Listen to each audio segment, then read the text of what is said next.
شاهد هنادي الكندري تعلن حملها بطفلها الثامن وتثير استغراب الجمهور. في بيبي هلا جديد ما شاء الله، صح؟ ايه ان شاء الله يا رب. صبي ولا بنت ولا ما لا بنعرف؟ هلا ما بيبين شيء. ما بيبين. ايه ما بيبين شيء. انت كم ولد عندك؟ عندك بسم الله صبي؟ عليهم. ايه وكم بنت؟ بسم الله عليهم 5 صبيان وبنتين. ما شاء. لا بنت اذا اجت هذه؟ حلو، اذا اجت صبي حلو، إيه. يعني ما عندك مشكل. انت شو ما اقول شنو فيه؟ ها؟ اقول شنو فيه؟ عاد انت سونار. سونار.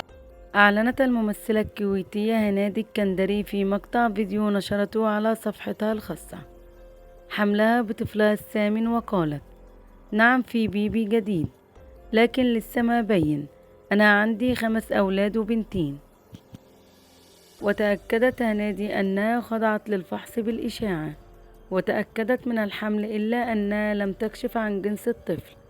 وتعرضت هنادي الكندري لبعض الانتقادات بسبب عدد أولادها الكثير، مشيرين إلى أن جسمها يجب أن يرتاح، وأعربوا عن خوفهم عليها، إلا أن البعض الآخر بارك لها وتمنى أن تنجب طفلها بخير وسلامة من دون أي مشاكل.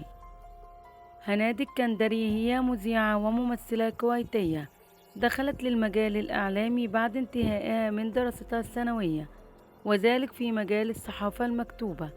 وفي عام 2008 انتقلت إلى العمل في التلفزيون، حيث شاركت بتقديم البرنامج الشبابي رأيكم شباب المذاع عبر شاشة قناة الرأي. وفي عام 2012 اتجهت للتمثيل، حيث شاركت في مسلسل مجموعة إنسان، لتتوالى أعمالها بعد ذلك، والتي من أبرزها صديقات العمر، لن أطلب الطلاق.